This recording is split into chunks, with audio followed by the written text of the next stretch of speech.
Bueno, amigos de Yoica, estamos en un nuevo programa de Nosotros. Lo marco la diferencia para que se escuche el otro. Y nosotros no somos en nosotros de la socialdemocracia ni en la Escuela de Frankfurt, no. Somos en Nosotros. Y estamos en esta temporada con el programa de los 10 conceptos fundamentales de la filosofía, que es un programa para los filósofos, psicoanalistas, teóricos críticos, feministas, biopolíticos, y la gente de estudios culturales, y para toda la gente que le interesa como conversar, discutir estos temas fundamentales. Hoy día es un día sumamente especial para México, y los que somos hijos lo sabemos, ¿ya? Y es el Día de la Madre en México, y saludo bueno, a todas las madres, conozco muchas amigas mexicanas madres, a todas las y conozco muchos hijos e hijas de madres mexicanas y a todas las madres en general, que sea, bueno, un día bonito. Yo sé que son muy cariñosos. He estado viendo en las redes sociales una cantidad enorme de fotografías, imágenes, hasta cómics respecto a las madres. Pues, en este día fundamental, las saludo a todas las madres. Y como dirían los psicoanalistas lacanianos, al significante madre. Y eso, muchas formas de ser madre, más que una madre en y por sí misma empírica, ¿verdad? Ese significante madre que atraviesa múltiples diversidades sexuales, incluso a nivel político. Pues también la madre, así como en el sentido abierto, ¿ya? Como lo femenino. También lo saluda hoy día. Estamos en el programa, en el cuarto programa de la filosofía, de los conceptos fundamentales. Hicimos 10 el año pasado en torno a los psicoanalistas y este año hacemos 10 en torno a los filósofos y a las filósofas. Tenemos una novedad que hemos conversado con la gente de Yoica. Vamos a empezar a sacar libros. Va a ser bonito, una colección también de los libros de la temporada de psicoanálisis, después una colección de los libros de la temporada de los filósofos, y los libros son obviamente las conversaciones que han tenido entre nosotros. Va a quedar un libro para que ustedes lo vayan mirando, estudiando, coleccionando, conversando. El primer libro que vamos a sacar va a ser con Jorge Alemán, el primer programa que hicimos con Jorge, que fue memorable. En plena pandemia, cientos y cientos de personas nos vieron, así fue increíble. Y después se ha descargado, yo creo que miles de veces se ha descargado el famoso programa de sueños en plena pandemia con Jorge. Y ahí vienen los libros después de psicoanálisis y después vienen los libros de la temporada de filosofía. En torno a los conceptos de filosofía, ya hemos tenido 3 conceptos fundamentales que se han ido articulando. El primero fue de democracia, que hablamos con Germán Cano y Sender Ferco. Después hablamos de más ni menos que de revolución, tremendo tema, muy político, o sea, y dándole una vuelta de tuerca y molestando también a los amigos de Europa, con David Pavón Cuellar y Pamela Soto. En la sesión anterior, a la luz de lo que pasó con revolución, democracia es revolución. En democracia vimos los problemas que traía la revolución y después fuimos a la revolución. Y con la revolución apareció el otro como lo fraterno, y ahí hicimos el programa de la fraternidad, con Romana Reque Luciani, acá en Italia. Yo estoy ahora en Polignano, me he ido cambiando de distintos lugares en muchas partes, y con Jordi Riba en Cataluña. Fue donde discutimos la fraternidad y múltiples formas de entender la fraternidad, no la masculinidad, siguiendo la Rita Segato, o sea, entendiendo formas de articularse. Y ahí apareció un concepto que era fundamental en el programa con Jordi y con la Romana Reque Luciani, que era la diferencia en todos los sentidos, la diferencia en la sexualidad, la diferencia en lo político, la diferencia en los diferenciales, múltiples formas de articular, y algo pasaba, que la diferencia se nos medía con todo en el programa. Y ahí dijimos, el tema de la diferencia es fundamental, va a ser el próximo programa, y la imagen va a ser el próximo programa. El próximo programa va a ser el 13 de junio, va a ser imagen, y vamos a tener 2 grandes invitados, que es Andrea Soto y Alberto Toscano desde Canadá o Inglaterra, que está Alberto. Va a ser el tema de la imagen. Pero hoy día es el tema de la diferencia, fundamental. Y para discutir y conversar y dialogar de la diferencia, tenemos a 2 grandes amigos, 2 grandes filósofos, que le han dado 1000 vueltas de tuerca a la diferencia en distintos niveles, a nivel político, a nivel de compromiso político, ético, a nivel de trabajo en sus academias, en las universidades, dando la cara con sus libros, con sus conferencias, con sus entrevistas. Estos 2 grandes amigos son Antonio Gómez Villar, que está en Barcelona, y la Luciana Cadaya. Luciana, no sé dónde estás, Luciana, si estás en Chile o dónde estás. Y comenzamos el programa hoy día. Ahí está Antonio Gómez Villar. Antonio, ¿cómo está, Antonio? Hola, Ricardo, ¿qué tal? ¿Cómo estás? Muchísimas gracias. Buena nit. Bien, bien. La Luciana está saludando, genial. Que la Luciana me saludaba por el chat, genial. Y la Luciana aparece con nosotros en este momento. Estoy Hola, en Luciana. Ítaca, en Estados Unidos. Estoy cerrando una ¿Estás en estancia. Estados? Sí, en Cornell, esta es la Universidad de Cornell. Ah, qué bonita, genial, genial. Mira, hoy estamos súper poliñanos, Ítaca, y en Barcelona, y en el barrio ahí más popular donde vivía Antonio. Bueno, estamos muy contentos con este programa, con estos dos grandes amigos, además que sí apaga con la puta pandemia, que podamos estar conectados virtualmente y nos podemos conversar entre nosotros. Bueno, el tema es la diferencia, y quería hacer una pequeña introducción sobre la diferencia, y ahí entro con Luciano y entro con Antonio Gómez. Mira, estaba leyendo, a mí me cae mal, pero si a usted les cae bien, bien.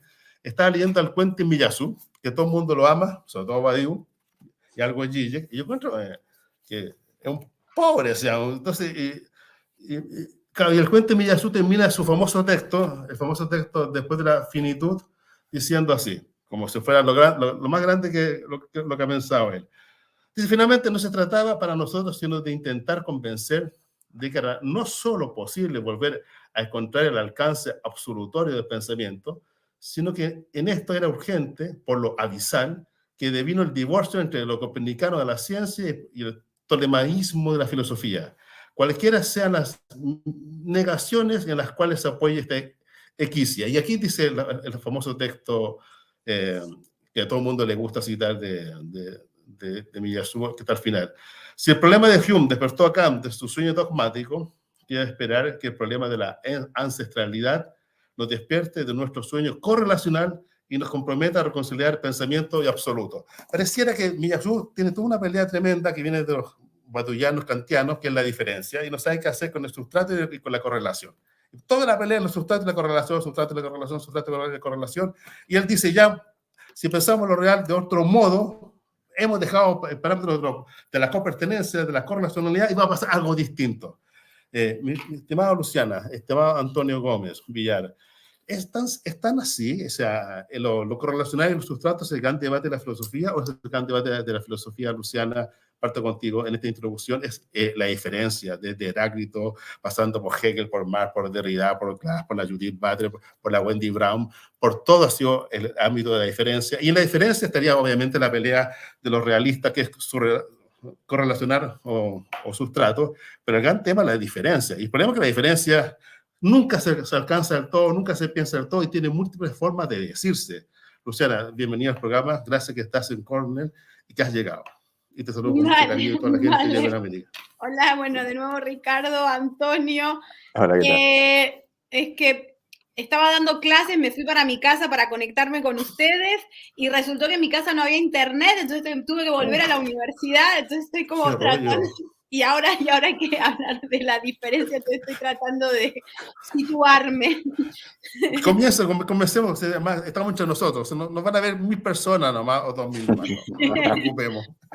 Vale, está bien. No, bueno, quería comenzar un poco con lo que decías vos recién, Ricardo, que yo creo que comparto, ¿no? Toda esta admiración hacia lo que se da en llamar así fácilmente, aunque los mismos seguidores de esta línea no se autodenominan de esa forma, pero bueno, eso es un lugar común, ¿no? No autodenominarte así con el mote que te han asignado, que es esta especie de realismo especulativo, ¿no? Claro.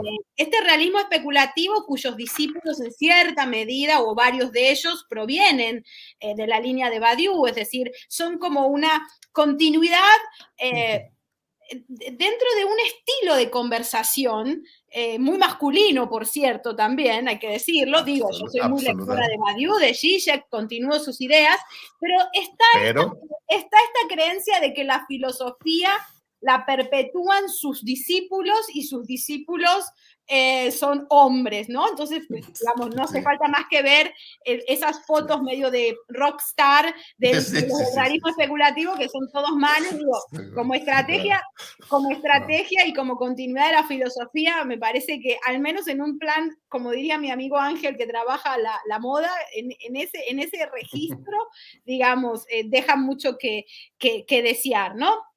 En primer lugar, por ponerlo en esos términos. Tú córtame, Ricardo, cuando haga falta. No, sí, el programa es entretenido. Habla, me encantó, Luciana, cómo te metiste, genial. Y luego, con respecto a la operación que ellos están intentando hacer dentro del canon filosófico, es decir, dentro de la tradición filosófica, ¿no? Es, de nuevo, una conversación muy masculina, con un modo muy, muy, muy particular de entender la filosofía y una idea de que la filosofía se va superando a sí misma en el canon europeo. Bueno, el amigo Alberto Toscano, digo, es amigo también.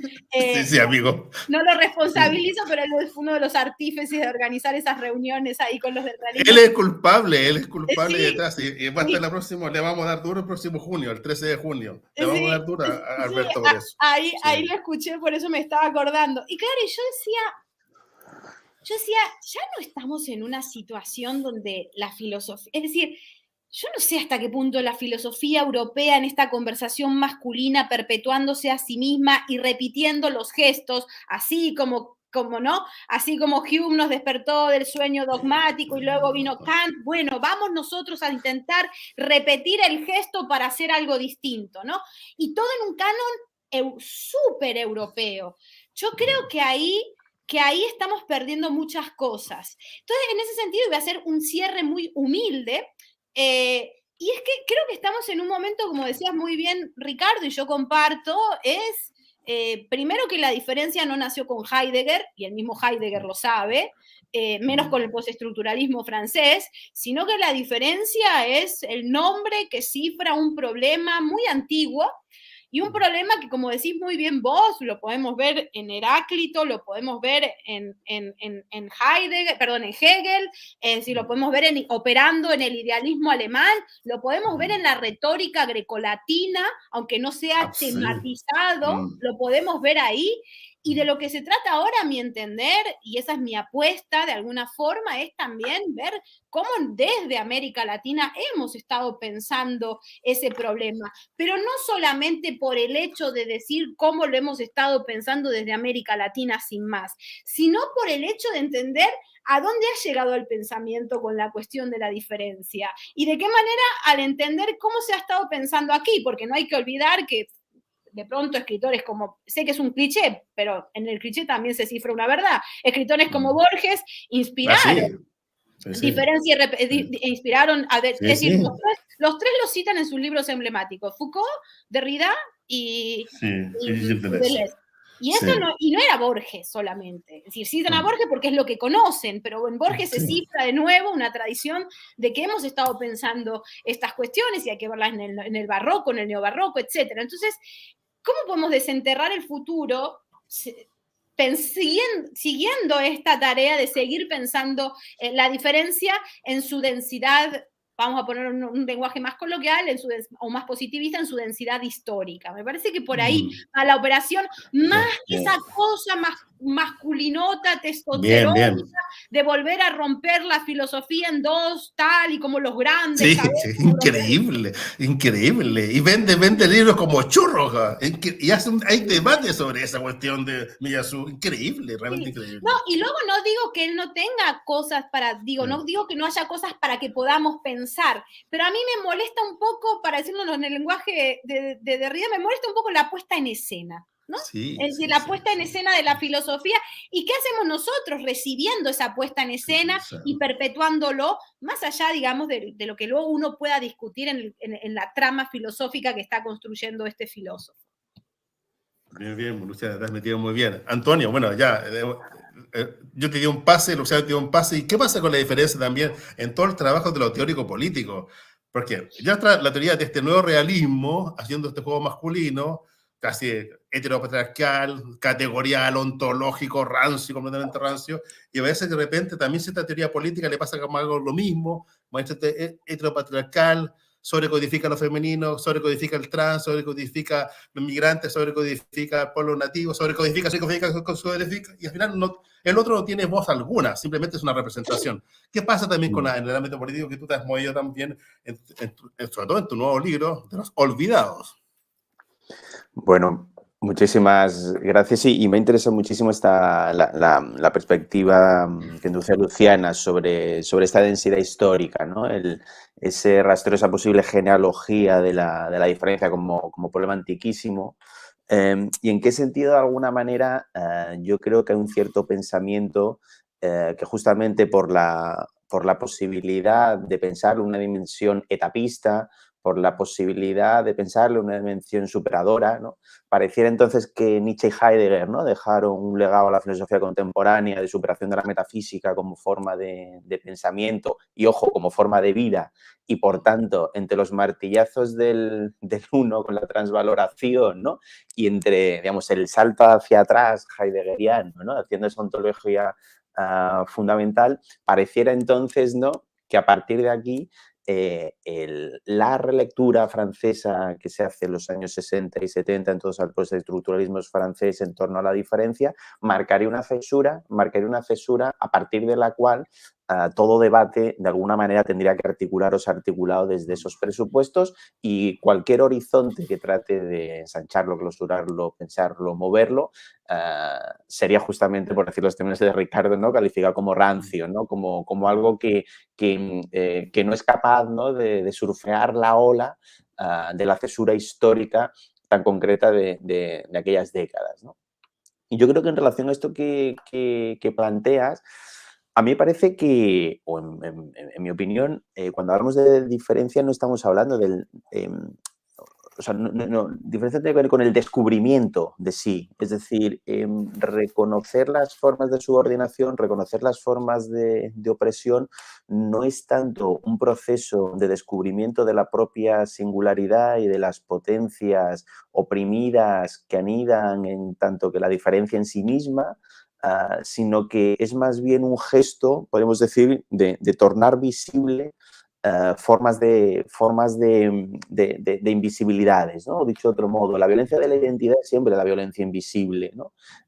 Y hay mediaciones políticas que de alguna manera lo que permiten es sacar del estatuto de invisibilidad y relevar estructuras jerárquicas, mecanismos, regímenes, órdenes, donde yo creo que esa doble dimensión, ¿no?, esa doble dimensión, la diferencia como marca de sometimiento y subordinación y como posición de poder y de agencia, creo que la escisión de esos dos polos, ¿no?, y poner todas las tintas o cargar todo un proceso político, una concepción filosófica y una hermenéutica acerca de lo que podría querer decir en uno de estos dos ámbitos, creo que resulta paralizante, ¿no? Y de alguna manera, una de las hipótesis, ¿no?, que trabajaba en el libro tiene que ver con ello, ¿no? Es decir, lo podemos decir, dicho un poco al modo de Rancière, es decir, son los regímenes los que generan, ¿no?, identidades políticas, ¿no? Son los regímenes en sus repartos de los sensibles lo que inscriben a los cuerpos en los lugares, ¿no? La posibilidad de desanudar, la posibilidad de romper, de quebrar, de interrumpir esos órdenes no es tanto el reconocimiento, el desvelamiento de la propia singularidad, ¿no?, cuanto operaciones y mediaciones que logran interrumpir un status quo, ¿no? Ergo, ni toda diferencia ha de declinarse necesariamente como una suerte de individualismo expresivo, ¿no?, replegado sobre su propia esencia, ¿no?, incapaz de desplegarse fuera de sí. Es decir, cuando se presentan las políticas de la identidad como si sus demandas, ¿no?, siempre implicasen una vuelta hacia sí mismas, ¿no?, como si siempre estuvieran encerradas en su particular, una vuelta hacia sí mismas, ¿no?, y ese momento de repliegue impidiera, ¿no?, la apertura al horizonte de lo hipotético, ¿no?, y a un horizonte antagónico y, por tanto, un obstáculo para cualquier proyecto emancipatorio. Creo que sería bueno, ¿no?, en esa genealogía, ¿no?, en esas densidades históricas, ¿no?, que a lo largo que ha alcanzado la diferencia, pensar cómo de alguna manera todos los movimientos emancipatorios de una forma u otra han estado atravesados por el problema de la diferencia y de la identidad, ¿no? Y cuáles han sido esos vehículos para la expresión, ¿no?, de diferentes formas de emancipación. Oye, Antonio, pues siguiendo lo que decía la Luciana y lo que hemos conversado, claro, hay este problema de la identidad de la diferencia y la identidad con ese carácter de opresión. Pero ¿qué pasa con la diferencia? Porque, como nos decía la Luciana, riendo un poco de los realistas, especulativo, claro, pareciera que pero hay un tono como un marcado, una puesta en escena como masculina, en el sentido de la cegato, de masculinidad, hacía como una cosa como un poco rancia. Entonces, de repente también pasa que en cierta teoría política, donde se habla de la diferencia, parece que es esa diferencia. No es una diferencia con un componente material, diferencial, real, abierto, o sea, no todo, abierto, que perfore o que sangre, o anárquico. Pareciera que ya también es una diferencia un poco regulada, construida, o sea, y no es una diferencia, por ejemplo, tú has estado en Chile, ¿verdad? De lo que está pasando en Chile, lo que tuviste en Valparaíso, lo que tuviste con la gente de Gualmapu, tú estuviste hace poco en Chile y viste como algo pasaba en las calles. Pareciera que es otro tipo de diferencia, que realmente tiene una singularidad, un sello que va rompiendo un poco una cierta categorización, como una cierta ontologización como externa, un poco masculina, así como para entender lo que es la diferencia. Sí, o sea, es que a mí me parece pues que una de las formas que suele adquirir la diferencia es la forma de la desidentificación. Es decir, Claro. ¿no? La diferencia tiene que ver con la desidentificación de las asignaciones identitarias, ¿no? Entonces, en ese sentido, digamos que un proceso de desidentificación, ¿no? Un proceso de identificación es un proceso que recuse toda forma de identidad o toda forma de nosotros, ¿no? Es decir, un nosotros, ¿no? Es siempre de alguna manera una enunciación inédita. Y es una enunciación inédita porque altera regímenes de fijaciones, ¿no? Es decir, una subjetivación, por así decir, es un proceso de desidentificación respecto, ¿no? de los lugares y de los repartos dados, ¿no? Pero ese nosotros, ¿no? que se desidentifica, ¿no? Ese nosotros que se identifica al mismo tiempo siempre requiere de un nombre.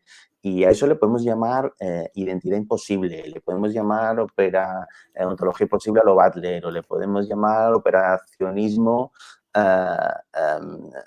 estratégico, le podemos llamar, no sé, whatever, ¿no? Pero siempre hay, ¿no? Esas identidades aparentemente sin misterios, ¿no? Que creo que están atravesadas por procesos de desidentificación que quiebran los órdenes naturales, ¿no? Que rompen los órdenes aparentemente legítimos, ¿no?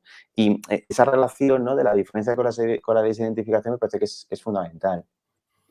Y Luciano, un poco siguiendo la misma conversación y retomando lo que tú decías, pero en la tesis, estaba leyendo a la Malabú, que soy muy amigo de la Catherine, el texto de Escritor y el pensamiento, y finalmente la Malabú hace un juego genial con su libro y muestra que el clítoris es lo anárquico para antonomasia. Diferencia anárquica, singularidades, diversidades anárquicas que no se dejan atrapar. O sea, no se deja identificar, pero siempre rompe y resiste y se vuelve a rearmar.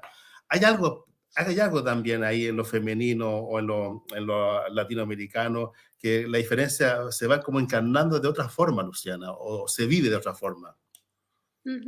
Bueno, el libro de Malabú llevo con muchas ganas de leerlo, todavía no lo he leído, así que... Te lo vas a devorar, es una maravilla. Sí, no, porque como estoy como dando clases en un momento, en una época del siglo XIX, al mismo tiempo estoy escribiendo otras cosas, entonces lo tengo muy reservado, el libro de ella, pero tengo muchas ganas de leerlo, y si vos lo recomendás más aún. Sí, Estaba te va a escuchando, encantar. ¿no? Sí, estaba escuchando recién lo que Antonio decía, ¿no? Y la pregunta que vos le planteabas a Antonio bueno, pero ¿cómo estamos?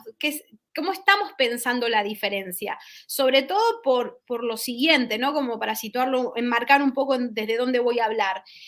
Sobre todo porque, y esto no soy yo la primera que lo dice, ¿no? Obviamente, pero sí está bueno poner énfasis, y es que estamos en una época donde se ha establecido una especie de sentido común dentro del ámbito del pensamiento político y de la filosofía contemporánea, donde automáticamente la palabra universal, la palabra identidad, la palabra incluso muchas veces hegemonía, totalidad, parece haber quedado del lado malo de la historia, ¿no? El eje del mal, y la palabra particularidad, horizontalidad, diferencia, ¿no? Fragmento, ha quedado del lado bueno de la historia, ¿no? Hemos terminado en una especie de extraña moralización del pensamiento, en donde hay categorías que sí sirven para pensar y hay categorías que en algún sentido están proscritas. Y claro, cuando eso pasa, dejamos de pensar, ¿no?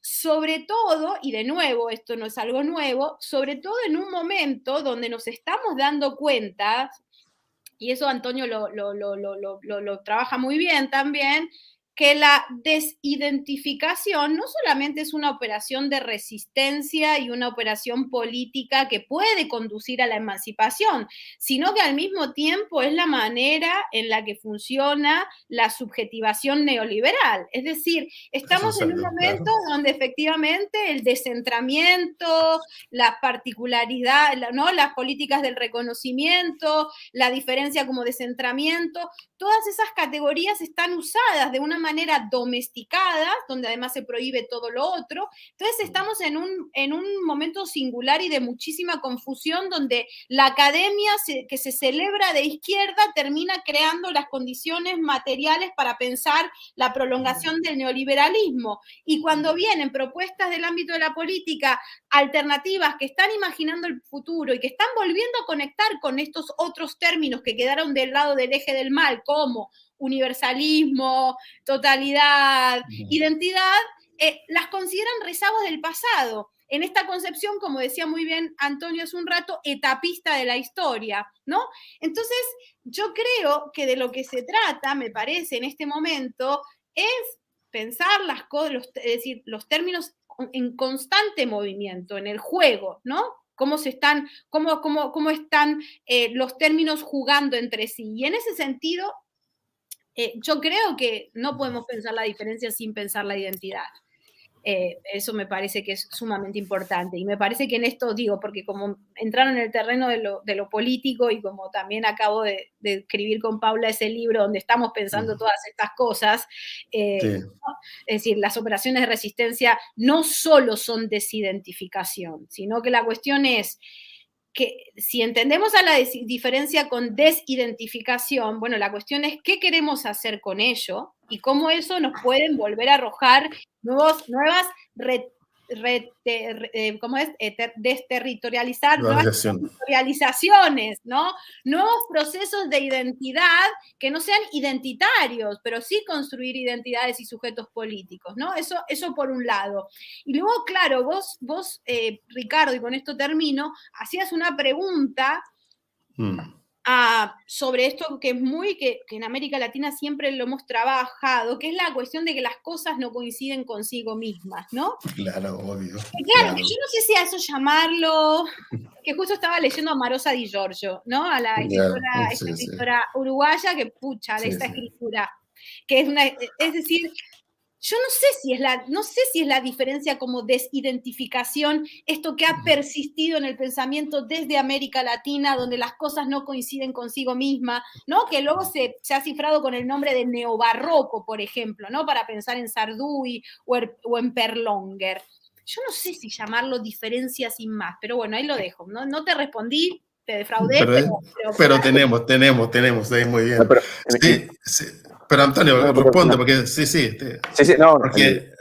porque darle una vuelta de tuerca, porque el problema es la desidentificación, porque si no nos movemos la socialdemocracia. Benjamin odiaba a la socialdemocracia porque hacía eso, estamos todos completamente neutralizados, realmente éramos como unos fragmentos neutralizados dentro de la estructura capitalista o neoliberal. Claro, hay un problema. ¿Cómo generar, además tú estás en Cataluña, cómo generar sujetos revolucionarios sin esta estructura de Estado-nación, sin estas entidades como rancia, pero manteniendo una cierta subjetivación posible? Si no, nos licuamos en una nada meramente mercantil. Sí, yo creo muy interesante la radiografía que hace Luciana, ¿no? Sobre este pensamiento dicotómico, ¿no? Que paradójicamente enunciado desde determinados lugares de enunciación, ¿no? Que tratan de romper las dicotomías, pero luego se encierran en un paradigma dicotómico, digamos, ¿no? Hay algo muy contradictorio en este marco, ¿no? Y desde esa perspectiva, a mí me parece que es preciso, ¿no? Reivindicar la identidad, repensar la identidad como herramienta para la construcción de lo político. Es decir, porque la invención de un nombre para afirmar una configuración simbólica ha sido, es y probablemente será una herramienta fundamental, pero básicamente por una cuestión, no porque sea un lugar de inclusión socialdemócrata, sino porque construir identidades son gestos políticos, creo, absolutamente necesarios para que eso que entendemos como universalidad, ¿no? Negarle el carácter neutro que nos incluye a todos y a todas por igual. Es decir, cuando un sujeto político, ¿no? Se reconoce a sí mismo junto a otros que pueden ocupar, ¿no?, posiciones similares, ¿no?, cuando se construyen representaciones diferentes a las representaciones elaboradas por el statu quo, que son identificadoras, ¿no?, entonces de lo que se trata justamente no es del desvelamiento de una identidad perdida, sino es más bien una resignificación de una identidad creada por formas de opresión, ¿no? Y yo creo que de alguna manera la identidad no es tanto ni un punto de partida, eso que esencialmente somos, ni un punto de llegada, ¿no?, eso que queremos ser sí o sí esencialmente, sino que muchas veces es un tránsito, ¿no?, es un vehículo, es aquello que nos permite resignificar los lugares, ¿no?, a los que hemos sido asignados para poder renombrarlos. O dicho de otro modo, los proyectos de emancipación siempre precisaron, ¿no?, de dotarse de una identidad como condición necesaria para poder ser libre de abandonarlas, para poder trascenderse a sí mismo, ¿no? Es decir, podríamos decir que se empieza por la identidad, pero no se termina en ella, ¿no? Si las sociedades sin clases, por ejemplo, solo era posible desde la afirmación de la identidad a clase, desde la imbricación inmanente en el proceso de producción, ¿no? Por eso yo creo que esa idea que decía antes, ¿no?, o que pueda haber un marco también en el pensamiento contemporáneo en torno a Rancière, Laclau, Mouffe, Spiva, Butler, cada uno a su manera, pero que han tratado de pensar las identidades sin misterio, el nosotros imposible, ¿no?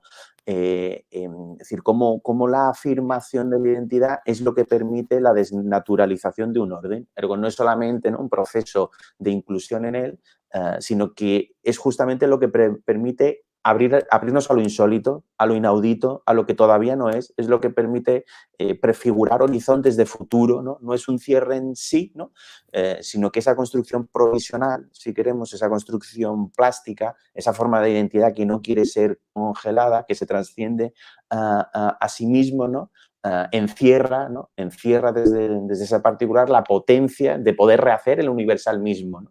Con lo cual, creo que en ese marco es una manera de quebrar esa dicotomía ciertamente paralizante, ¿no?, entre particularismo y universalismo, ¿no?, entre particularismo y totalidad, ¿no?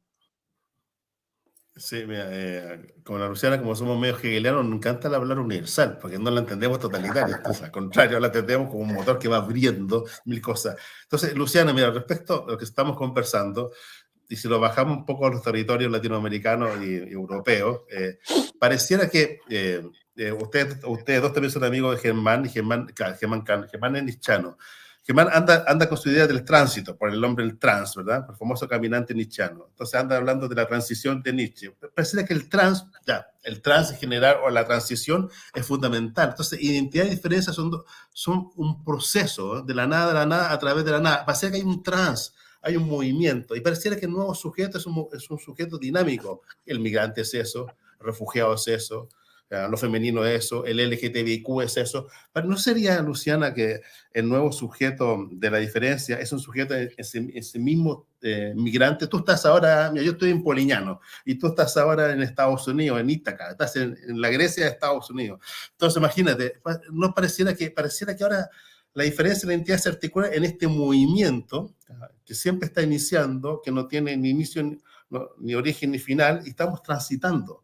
Y ahí hay una diferencia y hay una identidad, y es fuertísimo, y pareciera que el yo o el Estado-Nación no sabe qué hacer con los tránsitos, con las migraciones, con los movimientos. No sabe cómo cazarlo, agarrarlo, determinarlo, y ahí pasa un problema grande. Y eso en Latinoamérica es tremendo. En Latinoamérica somos todos migrantes, todos transitamos, todos de pueblos nativos.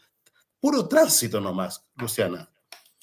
Sí, bueno, voy a hacer pensando a partir de lo que estás diciendo, voy a hacer como, me voy a desviar un poquito, ¿no?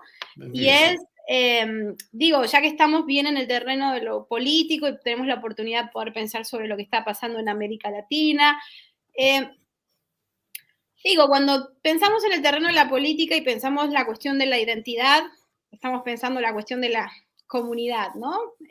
Sobre todo si pensamos las experiencias políticas del siglo XX, en el sentido de identidad asociada con una idea de linaje, de sentido de pertenencia, ¿no? Eso es lo que, es decir, esa es la idea de identidad que ha desatado una de las peores experiencias políticas de la historia de la humanidad, como es el nazismo, ¿no? Es decir, un sentido de pertenencia. Es decir, la identidad debe ser conservada porque lo que debemos conservar es un sentido de pertenencia. Y en el sentido de pertenencia está la idea de que hay un origen, de que hay un linaje. Y eso es un reducto reaccionario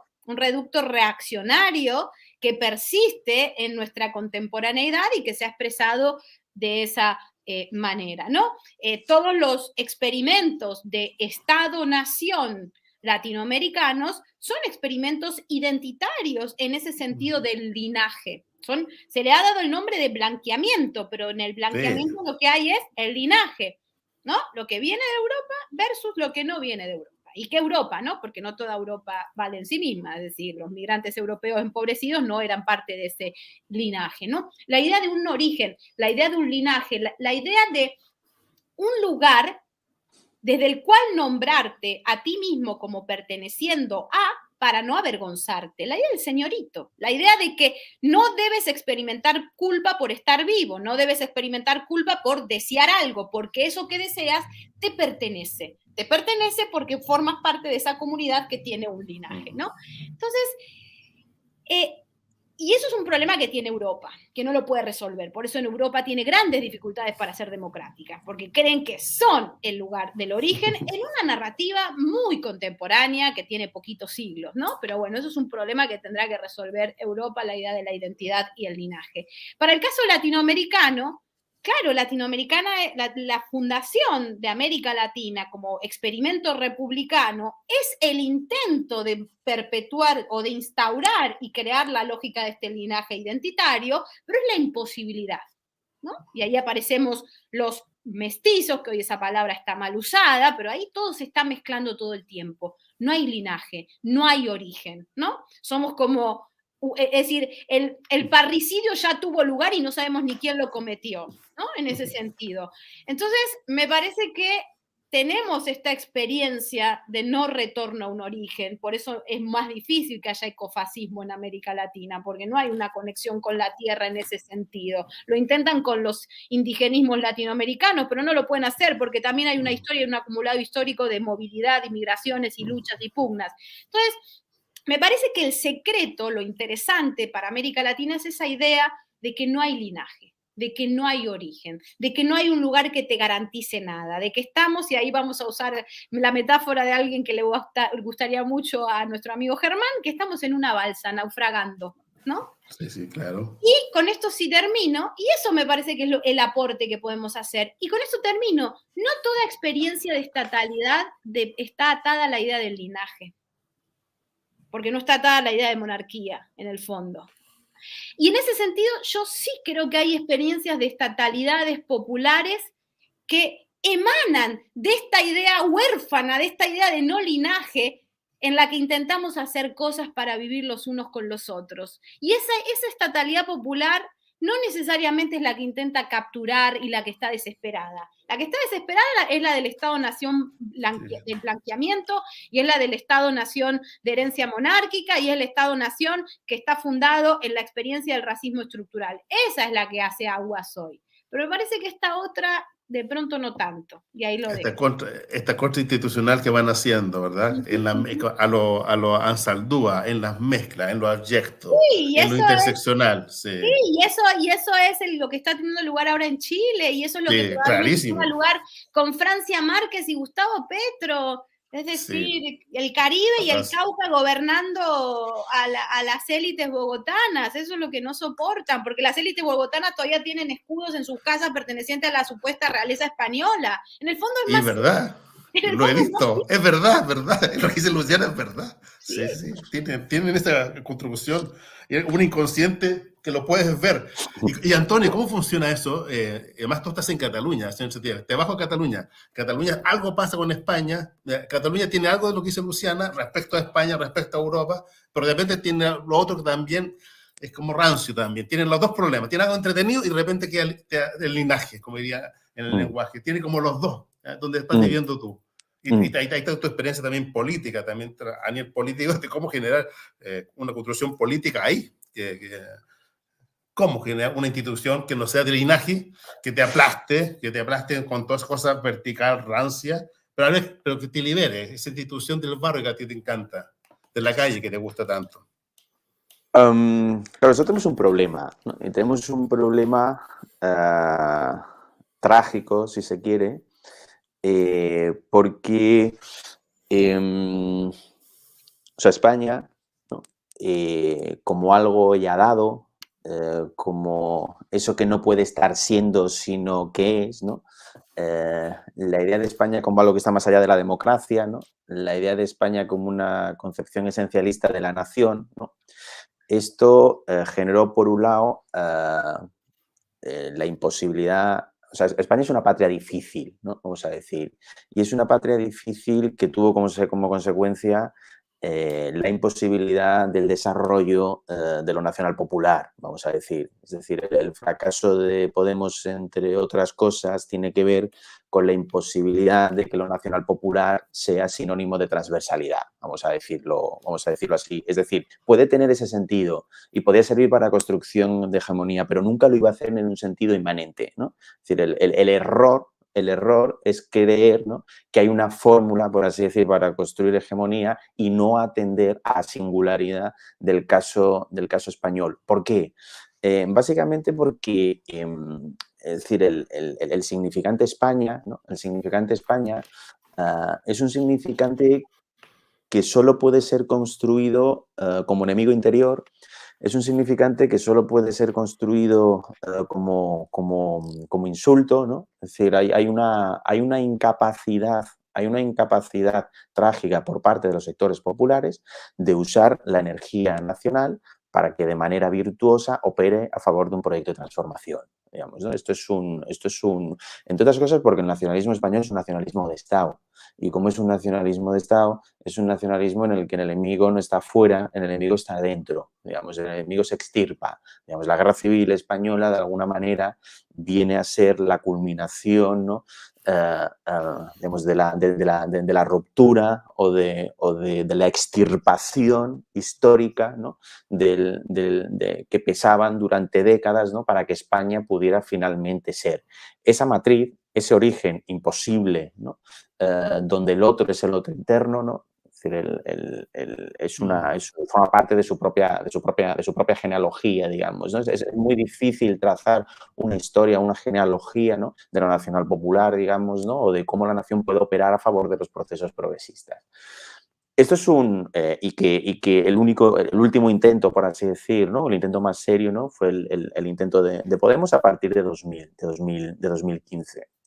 Entonces, en ese sentido, a mí me parece que incluso toda la cuestión de lo plurinacional tampoco funciona, digamos, ¿no? La idea de hermandad o la idea de construcción de una patria plurinacional es vacua, es estéril, no irradia, no prende, no configura un vínculo imaginado, no es una figura retórica, una construcción política que pudiera, ¿no?, generar las formas sensibles necesarias, ¿no?, para construir una estatalidad popular, podríamos decir, ¿no? Y desde esa perspectiva, lo que ocurrió en Cataluña en las últimas décadas, podemos entenderlo como un campo de fuerzas, digamos, ¿no? Es un proceso muy complejo, ¿no? Es un proceso muy complejo en el que distintos actores de naturaleza política muy disímil, con objetivos políticos enfrentados, ¿no?, encuentran, digamos, ante la posibilidad política de la construcción de una república imposible en el interior de Europa, un proyecto político, ¿no? Es decir, pero yo no reduciría la naturaleza del procés, ¿no?, y del acontecido en Cataluña a una sola matriz, ¿no?, porque es justamente su heterogeneidad, la heterogeneidad inherente a Cataluña, el elemento plurinacional interno a Cataluña, lo que hace imposible la construcción de un proyecto unívoco en su interior, ¿no? La razón por la que estamos donde estamos, ¿no?, podríamos decir. Pero está bien, como terminaste, pero jugando un poco, haciendo ciencia ficción política, filosófica y de la diferencia, ¿no será esa no, Cataluña es pequeña, pero son tan diversos entre ellos no se ponen ni de acuerdo, incluso para ellos Barcelona es lo patriarcal, es lo peor. O sea, entonces, para afuera, entonces, incluso la CUP no aguanta la Barcelona, la gente de la CUP. Entonces, pero ¿no será eso también como una pequeña América Latina que está todo por hacer? Ahí es más mezcla, más perversión, más mezcla, más juego, más cosas que pueden pasar, que más Perdón, que en lo otro. ¿Sí? ¿Puedo decir Sí. algo? Es que... Obvio, lo que tú quieras. Voy a decir, perdón, Antonio, que te interrumpa, porque Sí, voy a sí. una línea, quiero escucharte además, porque viví 10 años en España, ¿no? Y bueno, como cualquier argentino de clase media, también tengo familia migrante española, es decir, una parte de mí medio que es española, otra parte de otros lados, digo, no tengo ningún problema de sentirme medio madrileña cuando voy a decir esto, ¿no? Y, digamos, viviendo todos esos años en España, a mí me llama la atención que una de las pocas personas que en el ámbito de la filosofía se ha dado cuenta de que para pensar España hay que pensar América Latina es José Luis Villacañas, ¿no? Es decir, nosotros venimos de una misma estructura de dominación, que es el Imperio Español. Claro, luego, en el corto plazo, yo entiendo, en el corto plazo no se tienen que ir hasta América Latina, pues es demencial, pero sí, para los que se dedican a escribir libros, a pensar, ¿cómo puede ser? Porque nosotros en América Latina sí nos hacemos cargo de que tenemos la misma estructura de dominación y de que nos parecemos mucho entre los países latinoamericanos y caribeños y con España. Los problemas de Cataluña se parecen mucho. Si la estructura de dominación era la misma. Claro. Era la misma, por Dios. Entonces, la modernidad no se puede pensar la modernidad española por un lado y la modernidad latinoamericana por otro. Es la misma experiencia de la modernidad. Hasta tenemos la misma lengua. Bueno, luego están las lenguas que van apareciendo y ahí es donde vienen tensiones, pero también hay una misma lengua de la dominación que hizo experimentar la modernidad. ¿Cómo puede ser que en España no se piense esto en pie de igualdad? Piensan más los franceses América Latina o los alemanes que los españoles. España jamás piensa América Latina y es su negado, su otro, lo obturado. Y por eso, es decir, pensar la inteligencia española también es pensar la inteligencia latinoamericana y es pensar las experiencias políticas latinoamericanas. Y pensar la modernidad española es pensar la modernidad latinoamericana. Es pensar Zabaleta Mercado. La paradoja señorial de Zabaleta Mercado es el hispanismo español. No es España, porque España es muchas cosas, pero es la estructura del hispanismo como estructura de dominación, que en América Latina venimos siglos pensándolo, y lo pensamos para América Latina y para España. Entonces, a mí siempre me llamó la atención, y por eso fue tan interesante el 15M y el experimento Podemos, porque al menos para el siglo XXI fue, y gran parte del siglo XX, fue el único momento donde España dijo, pero pará, también somos esto otro. Y curiosamente fue uno de los pocos momentos donde se removieron cosas. Claro que se tienen que remover muchas más. Pero por eso me pareció clave lo que decías, Ricardo. ¿Por qué? Sí, claro. ¿Por qué creen que...? Yo me pregunto, ¿qué creen que es América Latina para la intelectualidad española? Me encantaría, no para que te lo respondas tú, no quiero generarte ese compromiso. Me encantaría saber, ¿qué creen que hago yo con la lengua cuando estoy hablando la lengua que también es la lengua de ustedes? ¿No? Digo, ¿qué pasa ahí? Además, eres mujer también. Claro. Me fascina, porque a veces y además yo hice el doctorado ahí, di clases allí, o sea, estoy haciendo una pregunta con mala leche, a propósito, y no para que tú, Antonio, la respondas, porque además tú vienes de Cataluña y creo que tienes una lectura más afín a la nuestra, pero siempre es algo que me ha parecido como... Sí, sí. Nosotros somos europeos, pero no, nosotros tenemos una misma historia imperial. Y un apunte, ¿no? Porque de hecho el altavoz, ¿no? Por así decir, y el protagonismo que toman las ideas de Villacañas, como señala, abre o responde también. O sea, José Luis Villacañas escribe su libro respondiendo justamente, ¿no?, a esos sectores reaccionarios y conservadores que tratan de generar una narrativa acerca de lo que fue el Imperio Español, de lo que significó el pasado, de una cierta herida, ¿no?, que se quiere restañar a través de un discurso colonial. O sea, me parece que esa potencia, quienes lamentablemente mejor la han leído son justamente los sectores conservadores. Por eso lanzan una batalla cultural tan seria ahí. Por eso la pregunta por el origen, por eso la pregunta por el linaje, por eso la pregunta, ¿no? Por el...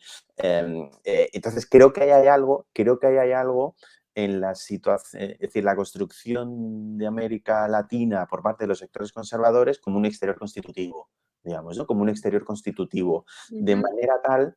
pero un exterior constitutivo que es muy interesante, porque es un exterior constitutivo que es de todo aquello que es lo heterogéneo, es todo aquello que no remite a un origen. Es decir, voy a decir algo que quizás pueda parecer inconexo, pero creo que no.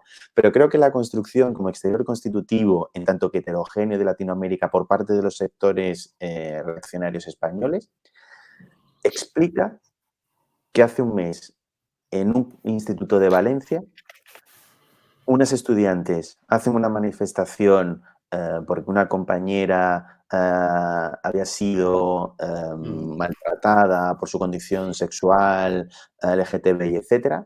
Se hace una manifestación y en la manifestación aparecen las compañeras con las banderas, los arcoíris, LGTBI, etc. Aparece una contramanifestación de otros chavales y la bandera que portan es la bandera española. Es decir, o sea, me parece, digamos, ¿no? que en esa doble dimensión, que en esas dos imágenes, ¿no? Hay algo de construcción, ¿no? Hay algo joder, pues si ganas, si tienes que repetir, ¿no? El yo soy español, español, español 3 veces, ¿no? Es decir, como el frenopático, hay algo ahí que no ha suturado. Y yo creo que esa no sutura, quienes lamentablemente están ganando, creo, esa batalla cultural son precisamente los sectores reaccionarios, ¿no? Y necesitamos más José Luis Villacañas y más horizontes republicanos, sin duda. Sí, mira, bien, a la luz de eso, estuve con José Luis hace poco hablando de Maquiavelo y Schmitt, y fue bonito. Nos hicimos pebre a Schmitt, destruimos a Schmitt con José Luis y apareció un Maquiavelo con Spinoza, con Nietzsche, alegre, juguetón, rompiéndolo todo, jugando, activando el cuerpo. José Luis era de un chaval de 40 años, más joven que yo, era un niño. José Luis era un niño verlo y dándole guaraca a Schmitt con todo en el suelo. Y de pasar, yo acabé de pasar a la Club de pasar, a Chantal Moore, de pasar, y apareció una cosa increíble, con 40 años, un juglar mostrando los juegos diferenciales, los humores, a los chinos, los humores diferenciales que no hay cómo enclasar y que se afirman y se afirman y se afirman y se vuelven a construir pueblos, en el lenguaje un poco de tuyo, Antonio. Se construyen pueblos en distintos lugares, se construyen estructuras estatales, en las mezclas se van construyendo pequeños estados. ¿Y qué pasa, Luciana? Te tengo que bajar. Lo que está pasando en Argentina con la diferencia. ¿Qué pasa ahí en Argentina con todos los juegos de izquierda entre Alberto y Cristina, con todo lo que está pasando ahí? Parece que es Schmitt más que Maquiavelo lo que está pasando ahí. Y eso le preocupa a Jorge, nos preocupa a José Luis, a Germán, nos preocupa a todos. ¿Qué está pasando ahí con la diferencia? Una vez más, la diferencia está siendo cargada absolutamente y está siendo hegemonizada y construida. Y aparece con todo nuestro querido Schmitt funcionando con todo su poder ahí mismo, al lado de Chile. Chile, hasta ahora, los chicos se han mantenido fuertes, los chicos no entrando en esa lógica. Sí, bueno, voy a dividir mi tiempo en dos partes, porque por un lado quiero responder lo que no sé si va a poder responder, obviamente, lo que tú dices, pero antes de entrar ahí me gustaría hacer un aporte más a lo que decía recién Antonio, ¿no? Como que el poder reaccionario en España ha logrado convertir a América Latina en un lugar de exterioridad absoluto, ¿no? El lugar de la heterogeneidad, ¿no? Y España es como aquello que limpia, ¿no? Que marca, que saca, que expulsa. Y en ese sentido me acordaba que en el paro nacional, en el paro en Colombia, yo estoy más pendiente de Colombia ahora mismo que de Argentina, pero vamos a hablar de Argentina. Yo ya me siento medio latinoamericana, si le digo la verdad. Pero bueno, a lo que voy es, en el paro nacional en Colombia, bueno, las juventudes y los movimientos indígenas, etcétera, derribaron a varios esclavistas, varios monumentos de esclavistas los derribaron. Y los sectores de extrema derecha, uno de esos grupos se juntó, se reunió en la plaza donde habían derribado al monumento del conquistador esclavista, se juntaron, hicieron un círculo, se agarraron de las manos para rezar por el monumento caído. Eso es el hispanismo. ¿no? Y lo otro, y lo que ni Jodorowsky se lo habría hecho, ni Jodorowsky no, hace Jodorowsky, claro, instalación. sí. Y en eso, Sí. y claro, y por eso vieron que recién decía, ¿qué le pasa como a la intelectualidad? Pero pensaba en la izquierda española, ¿no? Porque la extrema derecha y la derecha latinoamericana y española están construyendo un nuevo, hace tiempo que están construyendo un sentido común. Es decir, no hace falta más que ver cómo funcionan, yo siempre tengo ganas de hacer esa investigación, que es ver bien cómo funcionan los tanques de pensamiento, ¿no? Y cómo Uribe se relaciona con la gente de Vox y con la gente del Partido Popular. Es decir, digo los nombres nada más, pero son redes muy operativas. Yo siempre presto mucha atención cómo una frase producida por la extrema derecha aparece en un lugar, por ejemplo, de España o de América Latina, y luego rápidamente es replicada por otro lugar. Es decir, hay una coordinación de la derecha hispánica en América Latina y en España que saben que el juego es viejo, y por eso tenemos entre las figuras más emblemáticas a Vargas Llosa, ¿no? Que es eso, es la encarnación de la lengua hispánica con una idea civilizatoria, ¿no? Y la izquierda tenemos más dificultades para crear esa hermandad, por decirlo de alguna manera, ¿no? Y luego con respecto al otro, a lo de Argentina, no me quiero extender mucho porque realmente... Sí, ¿qué pasa con la hermandad argentina? Sí, yo creo que tampoco es tan difícil de entender, ¿no? El otro día, Cristina Kirchner, yo sé que muchos no están de acuerdo con lo que Cristina hizo en ese discurso del Chaco, le dieron un honoris causa, entonces ella aprovechó, hizo un discurso a su estilo, muy original, muy al estilo boquitas pintadas de Puig, lo que hace ella con el lenguaje. Ella dijo, nos quieren hacer pelear, yo quiero pensar que estamos en debate, ¿no? Y claro que eso tiene unas consecuencias y es algo muy difícil. Y es un debate en el sentido de que hay al interior del Frente para Todos hay intereses distintos y hay convicciones diferentes de cómo resolver los problemas del pueblo argentino. Alberto Fernández tiene una posición más, digamos, consensualista de negociación con la élite y Cristina Fernández tiene una posición más confrontacional con la élite. Se creyó que la posición de Alberto iba a ser mejor para gobernar el país, no se esperaba que hubiera una pandemia, no se esperaba que las negociaciones con el Fondo Monetario Internacional se dieron. Efectivamente, el corazón, como siempre, el trauma fundacional de la Argentina es la deuda, ¿no? Y es qué hacemos con el FMI. Y ahí hay un desacuerdo de lo que había que hacer. Algunos consideran que es mejor la negociación que se hizo, que en el fondo te dieron un balón de oxígeno para luego darte la cachetada más adelante y en medias puedes hacer cosas, y otros pensaban hay que tener una posición más radical desde el principio. Creo que es un poco eso. No hay mucho más, en realidad, creo. Pero bueno, no sé. Pero, ¿por qué te pregunto del caso que está generando? Porque Argentina es grande y también está Chile al lado, está Colombia y está todo. Pareciera que al romperse ahí una cierta unidad de la diferencia para construir eso, para construir algo distinto en Argentina, una vez más la diferencia se carga a sí misma.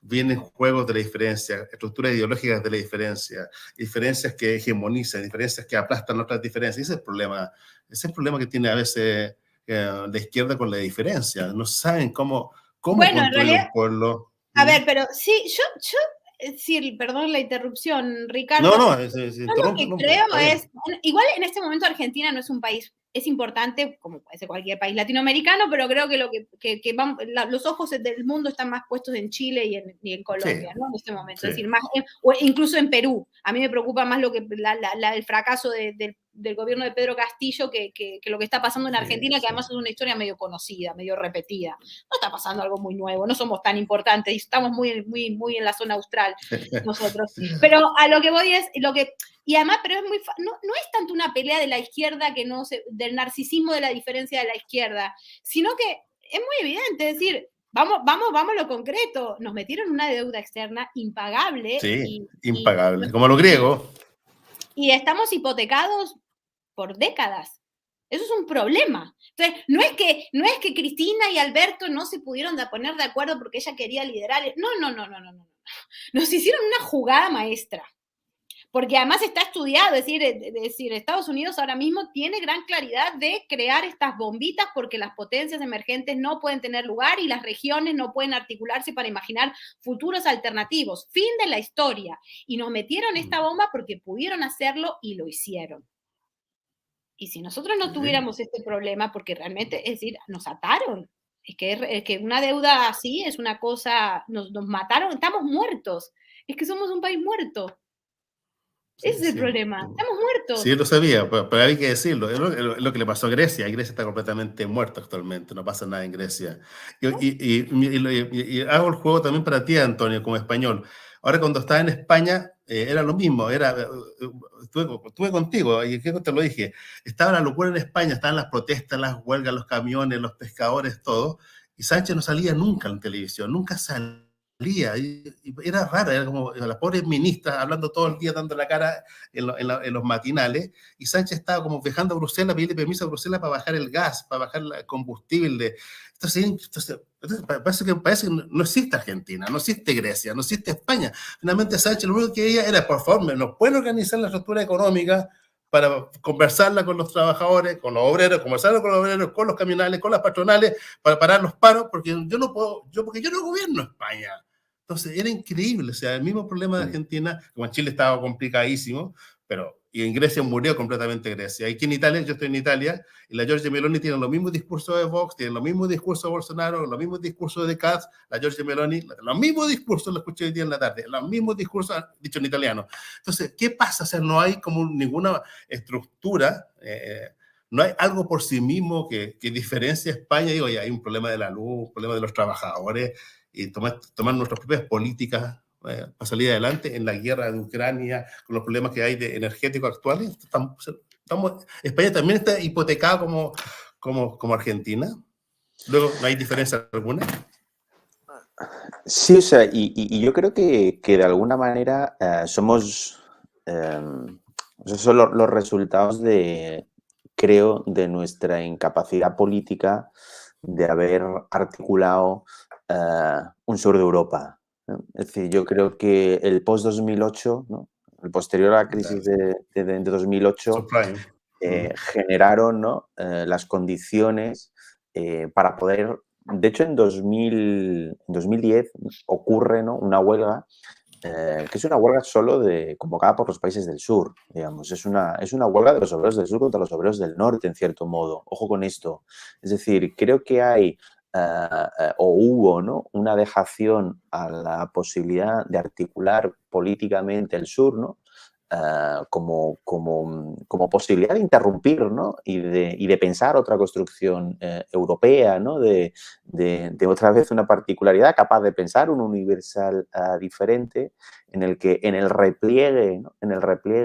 En el marco de los estados del Estado-nación, en la incapacidad de dar cuerpo político, en seguir la narrativa, que es uno de los problemas que tiene Sánchez, ¿no? Es decir, la pérdida de la narrativa de la socialdemocracia europea. La única narrativa y utopía disponible que la socialdemocracia europea tiene es volver, ¿no? sobre las bases fundacionales del liberalismo. Y esto quiero decir, si a partir de los años del 45, Segunda Guerra Mundial, el momento álgido de la socialdemocracia europea como baluarte de la democracia y de las libertades se constituye, ¿no? a través de ser lo otro del fascismo, ¿no? Es decir, la línea o la demarcación de la frontera del otro del fascismo frente a las formas dignas de ser de lo político, de alguna manera en la paulatina pérdida de su propia sedimentación política, de su propia narrativa, de su propia singularidad, ¿no? en la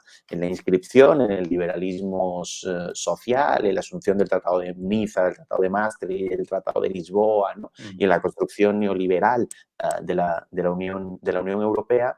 La única narrativa, utopía disponible es esa vuelta a cierto europeísmo, ¿no? A cierto pacifismo en torno a Ucrania como aquello otro, ¿no? que volvería, ¿no? a renovar. Es decir, de alguna manera lo que mostraría, y vuelvo a lo que decíamos al inicio, quienes más necesitan la política de la identidad y a quienes la erosión de su propia cultura política solo los va a liberar más política de la identidad es el liberalismo y el liberalismo social. Es decir, en ese marco supuestamente heroico, ¿no? Ese marco militarista, ¿no? Ese marco atlantista es el único horizonte, ¿no? Y desde esa perspectiva lo único que vemos son singularidades, mónadas, ¿no? Tocando a la puerta europea, ¿no? Para poder calmar, ¿no? En función de las tensiones internas, todos los desequilibrios que las balanzas comerciales y la crisis energética está provocando, ¿no? O sea, juntándolo los dos, Luciana, en Latinoamérica es muy fuerte. O sea, el maldito FMI, el Banco Mundial, la OTAN, todas estas cuestiones, la ONU, todas estas instituciones horrorosas, finalmente lo que hacen es como hegemonizar, neutralizar, despotenciar, y se acaba la diferencia, chao, la diferencia, y se gobierna de esa forma. Entonces, pero por ejemplo, lo que tú has dicho muy bonito reciente, Luciana, algo pasa con la negritud en Latinoamérica y con los pueblos nativos, y se levantan con todo. Tú debes saber lo que pasaba en Chile. En Chile ni la bandera del Partido Comunista, o sea, solamente la bandera del pueblo mapuche era la única bandera posible, no había ninguna bandera. Era Víctor Jara, los prisioneros Víctor Jara y la bandera de los mapuches. Era la única forma de expresiones que habían, porque todas las otras estaban invalidadas. Y ahí se levantaron diferencias. Hasta en Chile también hay negritud. En Chile había de todo, ¿ya? De todo, y apareció todo.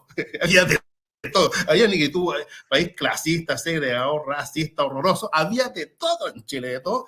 Empezó diferencias, mira, y ahora, y es bonito lo que estás tú ves que en Francia Márquez también hay algo tremendo con Petro, que pues es posible que por fin aparezca ahí en Colombia fuerte una negritud ahí, un cuerpo, o sea, en la negritud, una cierta afirmación que podría generar algo distinto en Latinoamérica, o por lo menos en América del Sur. ¿Es posible o es un experimento? ¿Cómo lo ves tú? ¿Cómo lo ves tú, Luciana, desde adentro con tus patos colombianos? Me interesa también, porque lo conoces desde adentro. Sí, lo conoces muy bien tú. Amor a Colombia, sí, ¿no? Y además estaré viviendo en Chile, pero seguiré en Colombia de varias maneras. Sí, obviamente, vas a estar en Colombia, claro. Al punto de que mi domicilio en los veranos será el Cauca, que es la zona del suroccidente colombiano, que es la zona del Pacífico, que es la zona negra afrocolombiana en su gran proporción, ¿no? José Figueroa, muy amigo mío también, al mismo tiempo, escribió un libro que se llama Los Republicanos Negros, ¿no? Y en ese libro lo recomiendo mucho, Los Republicanos Negros, y en ese libro no habla de Colombia, él es colombiano, él ha escrito sobre Colombia, habla sobre la erradicación de dos partidos políticos, uno en Cuba, el Partido Negro de Color, y otro en Ecuador, en Esmeraldas, la zona del Pacífico, la zona negra, y es un estudio de dos partidos políticos a principios del siglo XX que estaban funcionando como experimentos de institucionalidad, como un experimento de institucionalidad y un experimento de laboratorio republicano en América Latina, que reivindicaban el imaginario de Haití, de la revolución haitiana, como la posibilidad de crear repúblicas plebeyas negras con vocación universalista, porque no era una cosa identitaria de los negros y más, sino nosotros lo vimos directamente. Exacto. De hecho, el Partido de Color en Cuba era, digamos, por usar estos términos un poco bobo, pero interracial, ¿no? Entonces, en ese sentido, de hecho, James Sanders trabaja la historia republicana del suroccidente colombiano, es decir, la historia de organización popular negra en América Latina y el Caribe, e incluso los Estados Unidos. De hecho, los Estados Unidos, cuando ven que está el Partido de Color en Cuba y en Ecuador, en el Pacífico ecuatoriano, dicen, eliminen esto porque no queremos otra Haití, ¿no? Y el terror de ellos, que todo eso se permee al sur de los Estados Unidos y se expanda por todos los Estados Unidos, y que América devenga lo que en cierta medida es. Exactamente. Y que devenga lo que en cierta medida es, que es africana. Y es lo que... Claro, obvio. Y es lo que es España. Y eso Alba Rico lo trabaja súper bien. Y el músico ahora se me fue el nombre, que trabaja todos los ritmos españoles mostrando su génesis africana. Esos son no sé por qué me fui a esto, no me acuerdo por qué. Por la negritud, algo pasa con la diferencia, no, claro, y aparece con todo. Sí, Francia Márquez forma parte de este largo legado histórico de luchas políticas, en donde ella entiende, y ella ha ido cambiando, porque ella primero tenía un discurso más del movimiento negro ONG-cero de los años 90, que se volvió mucho más particularista, versus al universalismo negro de principios del siglo XX, del siglo XIX, pero Francia Márquez en todo su tránsito político de estos últimos meses fue mutando su discurso de una versión reivindicativa particularista a un discurso colombianista. Es verdad. Asumiendo su negritud. Sí. Asumiendo su negritud. Es su doble faceta, por decirlo rápidamente. Sí. Claro, y Antonio, parecía, por eso el tema de la diferencia, estamos metiéndonos con todo. Y en España, ¿hay algo así? Por ejemplo, como negritud, como que serán los gitanos, serán los africanos, ya, no son los catalanes, no son los vascos, no son aquí, son los barrios, son los pobres, una etnia, algo que aparezca, ¿eh? Las putas, los sindicatos, algo que se levante realmente como diferencia y empiece a generar el juego, más allá de una construcción externa que va a fracasar y ya no era proceso constituyente, como decías tú, no está en la sensibilidad lo plurinacional, pero ¿qué podría ser esa negritud, esa diferencia que levanta España? España de hoy, creo, desde el punto de vista del campo político plebeyo, vamos a decir, ahí. ¿no? Si lo que nos interesa, una vuelta a la normalidad, podríamos decir. ¿Y qué significa una vuelta a la normalidad luego del fin del ciclo político 2021? Una vuelta a la normalidad significa que vuelven a estar operativas las coordenadas culturales de la transición.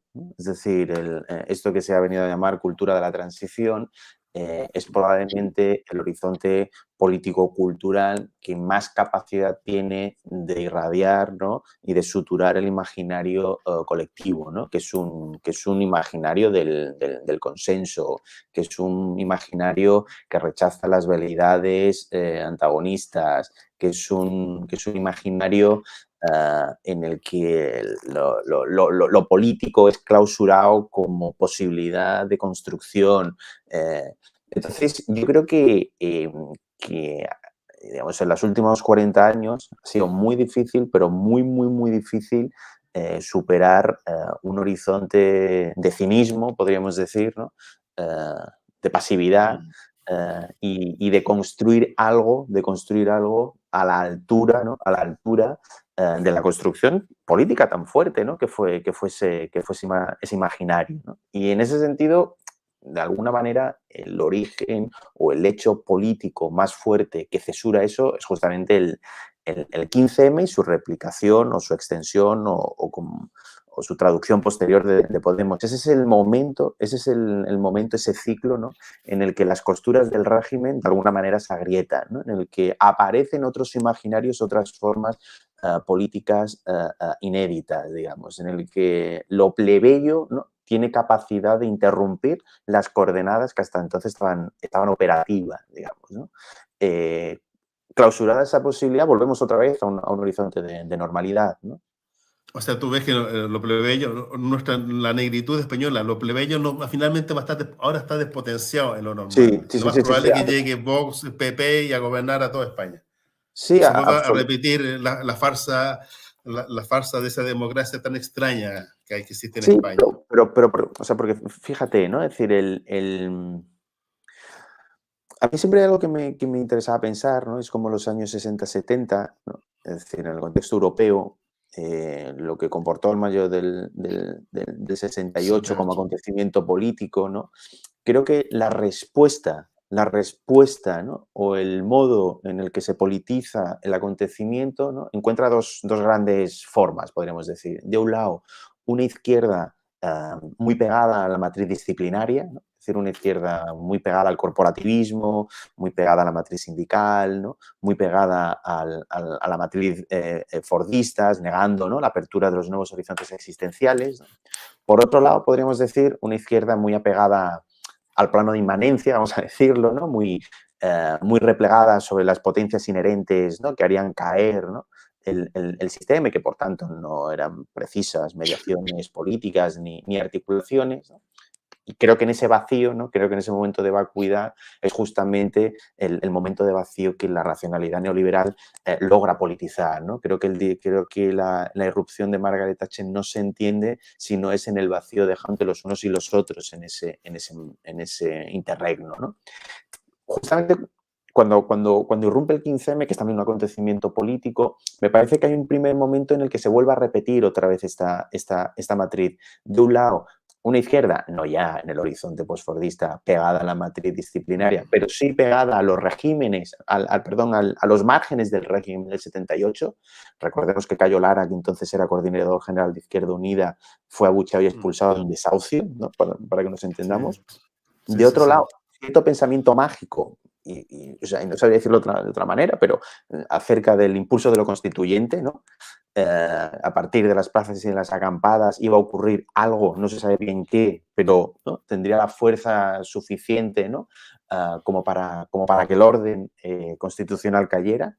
Y creo que cuando surge Podemos lo hace precisamente, ¿no? Tratando de interrumpir esos dos lugares, ¿no? Es decir, conquistó un nuevo lugar de enunciación, es decir, sintonizó una nueva longitud de onda, había nuevas coordenadas narrativas, ¿no? nuevas retóricas, es decir, rompe el reparto simbólico de las posiciones del régimen, rompe ese marco dicotomio y ofrece, ¿no? Un sostén simbólico, afectivo, desde el que articular nuevas posiciones y nuevas demandas. Ese momento de irrupción, ese momento de novedad, ese momento de creación,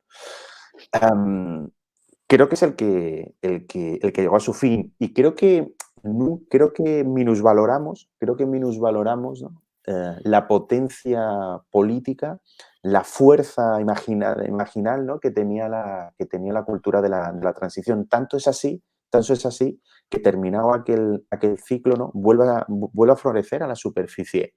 Obvio que con tensiones, ¿no? Y con remodulaciones, con quiebras, ¿no? Y que no termina de adaptarse, ¿no? Pero yo creo que hay una genealogía muy... O sea, Antonio, ¿tú no ves posibilidad alguna de un proceso como revolucionario de emancipación real en España? ¿No lo ves? Se canceló. No existe. Primero como tragedia, luego como una farsa, chapuza.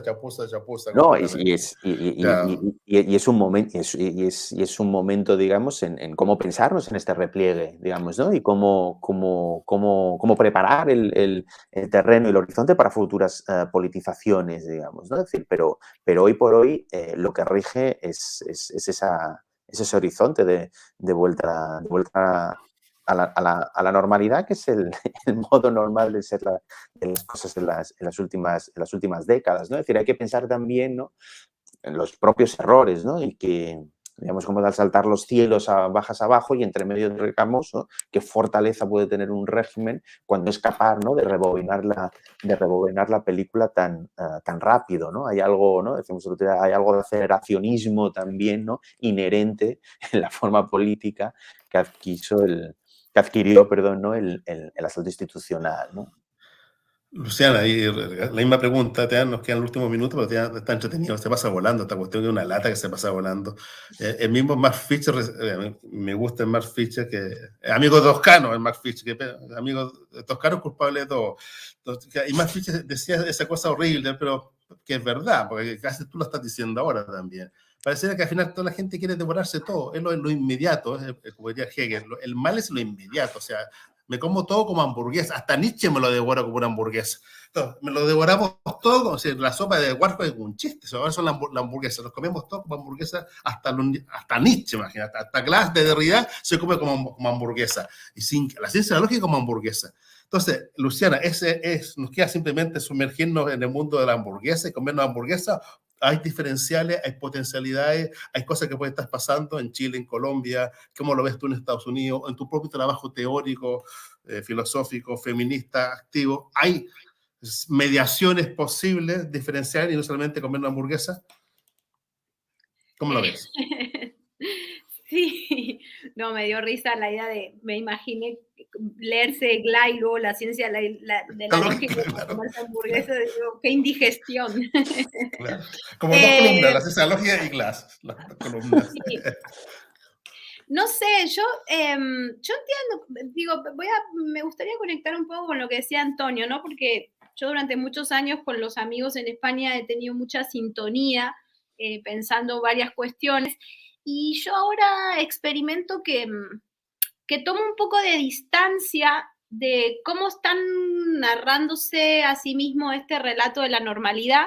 Creo que en una parte de ellos, porque esto es una narración teórica, ¿no? Digamos, ante todo. Y es como si hubiera un deseo de volver ahí también. Eso por un lado, lo dejo simplemente. Y por otro lado, lo que yo creo, y si algo hemos aprendido en este siglo XXI, es que no nos podemos anclar en un solo país para pensar. Primero que los arcos temporales son amplísimos. A mí siempre me llama la atención cómo España muchas veces creen que las cosas ya está, ¿no? Es como la irrupción se da una vez y de aquí hasta que me muera voy a hablar de cómo tuvo lugar la experiencia de Podemos, ¿no?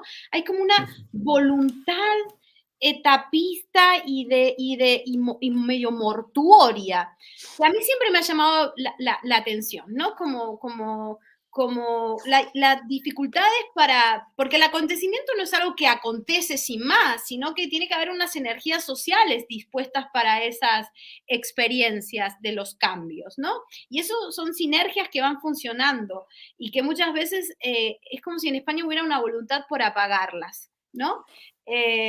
Y también la idea de que las cosas acontecen de una vez para siempre. Es como una vocación un poco monárquica de pensar las cosas, no democráticas. Y en ese sentido, si nos ponemos, yo creo que como intelectuales necesitamos pensar el mundo, no solamente el país en el que estamos, porque pensando el mundo vamos a pensar mejor nuestro país. Y vamos a tener un mapa más claro de las posibilidades que se abren, ¿no? Es decir, no hay que olvidar que en medio de la pandemia, cuando estaba gobernando Trump en Estados Unidos, hubo una revuelta civil negra importantísima, sin precedentes. Es decir, el pueblo siempre está ahí haciendo cosas, ¿no? Entonces, en este momento lo que yo creo que necesitamos es ver varios lugares al mismo tiempo y tener una imaginación histórica mucho más amplia que la de nuestro acotado presente. Porque creo que es el etos poshistórico, muy socialdemócrata europeo, el que genera una cierta fatiga del pensamiento. Y un pensamiento que tiende a la lucidez desencantada y que no puede escapar de eso. Y creo que teniendo una imaginación histórica más amplia, estando en varios lugares al mismo tiempo, entendiendo al mundo en su complejidad y entendiendo al país en el mundo, es como me parece que vamos a tener más claves para acompañar los procesos populares y para poder imaginar un futuro diferente. Pero bueno, es una posición que no la pude explicar muy bien tampoco. No, pero hemos generado mucha conversación. Ya estamos terminando, nos quedan los últimos minutos, la última conversación. Antonio, tus palabras finales, lo que quieras conversar. Gracias por estar presente hoy día. Aquí, yo al final son sigue una lista, entonces nos cortan así como los están acostumbrados a cortar. Así, pues, comenzamos hasta sin Luciana, son unos psicoanalistas perros lacanianos. Comienzan y terminan así. Por eso, Antonio, tu minuto, lo que quieras conversar, lo que tú quieras. Bueno, lo primero, las gracias, Luciana. Lo pasa muy bien, o sea, que decir que es un rato muy, muy fecundo. Y bueno, simplemente acabaría diciendo que yo creo que hay que reivindicar que la verdadera posición materialista no es la que asume a priori, ¿no?, una serie de ideales, una serie de principios fijos, ¿no?, sino la que, vamos a decirlo, coge y toma el tren en marcha, digamos, ¿no? Es decir, yo creo que no hay materia plebeya más valiosa que otra, digamos, ¿no? Yo creo que acompañar políticamente, ¿no?, a aquello que logra generar longitudes de onda, aquello que tiene tracción histórica, aquello que tiene fuerza, aquello que tiene potencia, ¿no?, más allá de las formas o las modalidades en los que se articule, entendiendo que las piezas de la emancipación nunca van a encajar de manera armoniosa, ¿no?, conforme, ¿no?, a nuestros ideales o nuestras fantasías, sino que la fuerza impugnadora y transformadora está también por lo que potencia. creo que es la mejor manera, de tomar distancia de las formas esencialistas de la emancipación, ¿no? Y en ese sentido, yo creo que también habría que predicar, ¿no? Más allá del modo en que en España nos lamemos nuestras propias heridas, creo que de un ciclo intenso, ¿no? De un ciclo duro, del que todavía no hemos tomado la suficiente distancia, quizás, ¿no? Y también porque no hemos tenido digamos, mucha cultura política, ¿no? ¿no? Es decir, la generación que se cría, ¿no? en la normalidad política, de alguna manera, ¿no? Vive un momento de irrupción en la que está todo por inventar, ¿no? Es decir, yo creo que hay algo ahí, generacional muy, muy fuerte. Pero más allá de esto, creo que ser materialista, insisto, ¿no? Que es justamente tomar esa distancia de las formas esencialistas de la emancipación y creo, por lo tanto, que habría que ejercer también cierto optimismo de la voluntad, ¿no? Y cierto optimismo de la voluntad tiene que ver con ver, ¿no? Cuáles son esas formas partitivas, ¿no? que articulan vínculos entre universalidades, entre particularidades y universalidades, ¿no? Es decir, que la pregunta plebeya por antonomasia siempre estuvo del lado de qué particularidad tiene fuerza para expresar el horizonte emancipatorio, ¿no? Para generar identificaciones con otros vínculos, ¿no? Y yo creo que sí, Marx, ¿no? Escribió aquello de la iluminación general, ¿no? Que baña todos los colores de, no sé qué, de la emancipación, ¿no? O sea, que modifica su particularidad, algo así, ¿no? Pero hay algo que baña y que modifica. A mí me parece que es importante siempre estar atento a esas iluminaciones generales que intervienen sobre las tonalidades, ¿no? del campo popular. Es decir, que es aquello que mezcla los colores de una época, que es aquello que refractariamente, ¿no? Digamos, esas luces, ¿no? Interrumpen ciertos colores que a veces nos parecen grises o que nos parecen invisibles, ¿no? Y que más allá de las unidades monocronistas, ¿no? Ese color de Marx es un color que colorea y que se colorea a sí mismo, ¿no? Y trabajar políticamente sobre ello, ¿no? Exige ir más allá de las ataduras metafísicas, irse más allá, ¿no? de los fetiches esencialistas. Y bueno, no sé, pues si tenía que terminar de alguna manera, creo que puedo terminar. Bien, mostrante múltiples diferenciales al final ahí. Con este alegato desde, ¿no? Es que empezamos identidad-diferencia, no diferencia-materialismo, no sé, me parecía que era una buena manera quizás igual de concluir.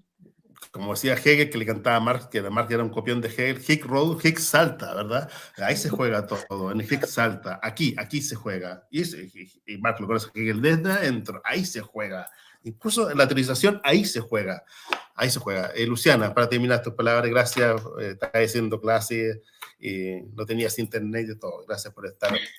Tus palabras, Luciana. Se pasó volando, lamentablemente, el sí, bueno, no tengo más que nada agradecerte a ti, Ricardo, por este espacio, por invitarnos, Antonio, que bueno, te había leído, pero creo que hemos tenido algunos intercambios de correos, pero no había tenido no nos hemos visto. No nos hemos visto, o sea, ahora no es presencial, pero al menos sí, bueno, la oportunidad de conversar así, que un placer conversar contigo, felicitaciones por el nuevo libro. Y nada, y un gusto, y espero que podamos hablar en otro momento y que sea de manera presencial, eso sí. Pero nada, gracias por esto. Pues muchísimas gracias. Nos veremos en Chile, Luciana, en alguna parte lo vamos a ver. Gracias a toda la gente que participó, Pancho, Pablo, Alicia y toda la gente que hacía comentarios y que están contentos con el programa, todos. El programa que ha grabado de inmediato está en YouTube y lo pueden ver, y después vamos a hacer un libro sobre el programa. Lo vamos a transcribir para que aparezca el libro con todo esto. Y muchas gracias. La próxima sesión es el 13 de junio con el Alberto Toscano, que vamos a hablar tanto de Alberto y de Andrea, de Andrea Soto. Vamos a estar hablando de la imagen, con todo la construcción de la imagen, que va a ser un programa interesante. Eso, que estén muy bien, y gracias a todos, y gracias a Joica por el programa. Que estén muy bien, un gustazo. Chao, gracias a Joica.